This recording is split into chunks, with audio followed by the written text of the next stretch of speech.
From 13 ABC, Conklin and Company, with 13 ABC Action News anchor Lee Conklin. First, with what's happening behind the headlines. And Take 3, our panel of political analysts. Morning, everybody, and happy Easter. Today on the program, we're talking baseball. The Boys of Summer are back. First game of the Major League Baseball season is actually tonight in Texas. It's not interleague play when the Rangers play the Houston Astros. The Tigers open up tomorrow. Toledo Mud Hens begin their season on the road this Thursday. But when they arrive in Toledo, opening day on April 11th, some 10,000 fans will be here to greet them. We're going to talk special events for the 2013 Hens campaign with Mike Keaty, that is, of the Hens. And also we'll get some expert analysis on what to expect from the men on the field when longtime broadcaster Jim Weber joins us a little bit later. But first, we're talking Toledo Jeep. The all-new 2014 Toledo-built Jeep Cherokee unveiled to the public, the world, at the New York International Auto Show this past Wednesday. 13 ABC Auto Beat reporter Lisa Guyton was there for the huge moment. This was a moment years in the making. The world got its first official look at the 2014 Toledo-built Cherokee this afternoon. Today we had, I don't know, maybe 600-700 media people that are very used to seeing new vehicles, and they couldn't stop smiling. So far so good. I mean, the acid test is always the marketplace, always the customers we need to get. So we'll keep our fingers crossed for that. We'll work hard to make it a success, and as they say, the rest will look after itself. A number of Toledo Jeep workers were in the crowd. They say this is a proud moment for the Toledo Assembly Complex and the entire city. It's awesome to be a part of the process in the first place. It's even more awesome to see the finished product come out here and see everybody's reaction to it. Lisa, I've been with the company for 25 years, and as of the last 10-15 years, when I was standing up in front of people, it was always, well, we're going to derate this, we're going to take this shift off, we're going to eliminate this product. And this is the flip side of the coin, where it's very exciting to announce progress and new product, and bringing on another shift to Toledo, which is a great accomplishment. The new Cherokee is full of new technology, from a customizable display panel on the dash to a Uconnect system for things like navigation and Bluetooth. There's also Park Assist. The fuel economy is a vast improvement from the Liberty. It averages about 30 miles per gallon with a 9-speed transmission. This is an all-new vehicle, so it had to really be modern, really be fresh, and last for a long time in the marketplace. So that's the intent. Vehicle production is set to begin in late May, and it's expected in dealer showrooms in the third quarter of this year. Our Lisa Guyton reporting here to talk about the brand new 2014 Jeep Cherokee is the president of Local 12, the man who kind of presides over all the employees who make the Wrangler and will make this new vehicle. Bruce Baumhauer, good to see you again, Bruce. Good to be here, Lee. Thanks for coming in. So this moment, you watch it from afar. Some of the guys who actually make that vehicle are in New York for the big moment. You watch from back here. What are your feelings as you get ready to launch this new vehicle that is so vital to Fiat, Chrysler Fiat here? Well, first, I'm so thankful that our guys got to go. We sent 5 guys right off the shop floor, and their passion for what we're trying to do there and what we're doing, and what they've seen in this vehicle is unbelievable. And I saw their reports from New York, and we've talked to them, and they're just thrilled to be a part of it. And as we all are, this is a big deal. I think it's even bigger than what some people realize in terms of future employment and what this product will do in the market when it hits the marketplace. Yeah, and of course I mean Chrysler first and foremost here, but we know that there's a partnership, that Fiat has a major stake, and Sergio Marchionne is the man in charge. Differences now.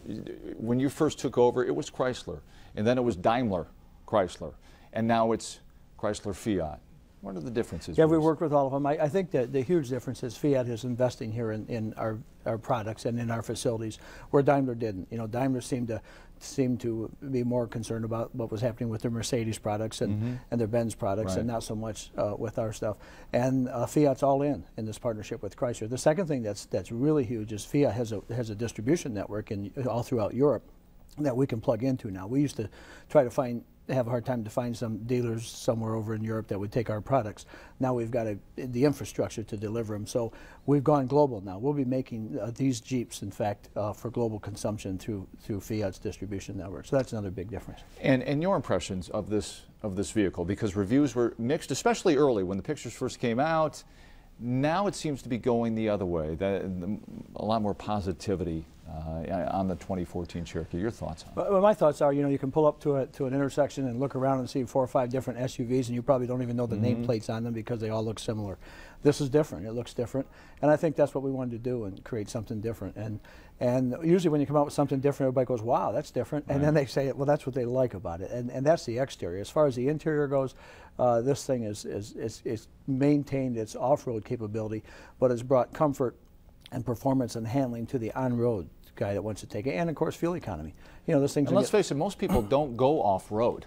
Yeah, that's for sure. I mean, you can say I wanted to go up mountains and what have you, but yeah. Ford Megs maybe around here. Yeah. So and some of the criticism came from those enthusiasts that didn't think this would. And this has, in fact, Lee, I have to mention this. This has a smaller engine, a 3.2 liter engine than our Wrangler does at 3.6 liter.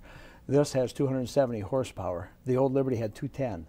So we've gone smaller in engine, greater in fuel economy, and added 60 more horsepower to this vehicle than what the Liberty had. And I've had a couple of Liberties, and they have pickup. There's no question about that. But the big story here, I think, is the fuel economy. And we keep hearing 45% better fuel economy, Bruce. So 31 miles perhaps on the highway.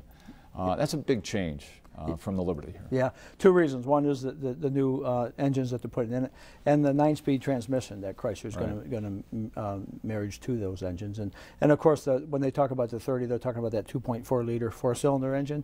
But the 3.2 is going to surprise you too. Are you going to lose me? You keep talking about transmissions and gears and whatever. But that's all right. But we continue to look at it here, Bruce, and a lot of it has been made of when people can actually see these vehicles on dealer lots, rolling off the line. So what are we looking at as far as a launch date is concerned? Because there's been some talk that maybe it's not going to get done in late May. What do you anticipate? Our launch date is still May 23rd.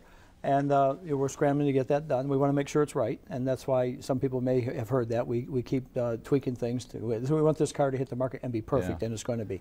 But May 23rd is a launch date, but they won't see them in dealers till probably July when we get into full production. As the president of the local, 1,100 new workers coming on board here, take us, if you can, Bruce, as much as you can, behind the curtain in negotiating. This new vehicle was going to replace the Liberty. Talk of a third shift. When did you know, hey, we're going to be able to hire over 1,000 people in Toledo to build this car? We've thought that since they came out of bankruptcy, because when they came out of bankruptcy, they put together a recovery plan, a 5-year plan that would bring Chrysler back, that Fiat and Chrysler developed together, and we were a big part of that. In fact, we were told coming out of bankruptcy that because we had the best workforce. Harbor had named us the most productive assembly plant in North America in 2007 and 2008, just before bankruptcy. So Chrysler was going to fully utilize that facility. We were rocking and rolling in the Wrangler plant next door. And still are. And still are. Right. And this plant was limping along on one shift, and we were told by Chrysler right after bankruptcy that we would be a major part of their restructuring. So we knew good things were coming. Confident all along that this was going to be okay. And now so much is riding on this vehicle, isn't it, Bruce? I mean, this is extremely important for Chrysler Fiat. It's important for a lot of reasons. This vehicle is going to be launched on a global platform. The platform we're going to build in Toledo, we can build several different vehicles off that same platform. And so this has to go, and it's going to go, and it's positioned in the right place in the market. The 1 out of 3 vehicles sold in the U.S. now are SUVs, and 90% of them are the mid-size SUV market. So this is the largest segment of the market. We have to play in that. We've played poorly in that, at least on the Liberty side. It has not performed the way you had hoped. Well, the last year we sold 75,000. Yeah. We think this car we can sell 280,000. And I think we will. And what's is in terms of employment, we knew that we were bringing in these 1,100 people that you talked about for the second shift. I honestly believe that we'll be adding another shift within 18 months of that to build this, if the volumes come out where we think they're going to be. And going great guns. We hope it continues. We hope it ramps up even more with the production of this new vehicle. And the Wrangler continues to amaze. Really, one of the more popular vehicles out there in the world right now. And it is, and it really took off exceptionally when we changed the powertrain. I know you don't hear about engines. That's okay. That's all right. When we put that 3.6 liter Pentastar engine in, it went nuts, and we can't keep up with demand, and we can't even keep up with global demand. We opened up with 125,000 Wranglers a year. We're now building over 200,000 Wranglers a year. This year we're trying for 225,000. We think the market's 250. Right. And you talk about global. I mean, people want them all over. All over. Yeah. And we worked through Christmas the last 2 years trying to meet demand. We've never done that before. And in fact, we just hired, Lee, 150 new employees for that Wrangler plant, so we can add a third shift to the paint shop and go into tag relief instead of mass relief in the assembly side. So Wrangler has been working 20 hours a day, 6 days a week since it launched. Strong for Toledo, no question about it. Best of luck with the Cherokee as well. When that first one rolls off the line here, Bruce, we appreciate you coming in as always. President of Local 12, Bruce Baumhauer. We come back in just a minute. We'll talk inside baseball a little bit, not as it pertains to automobiles, but we'll get back on the field here and really talk the game. The Hens coming back to town.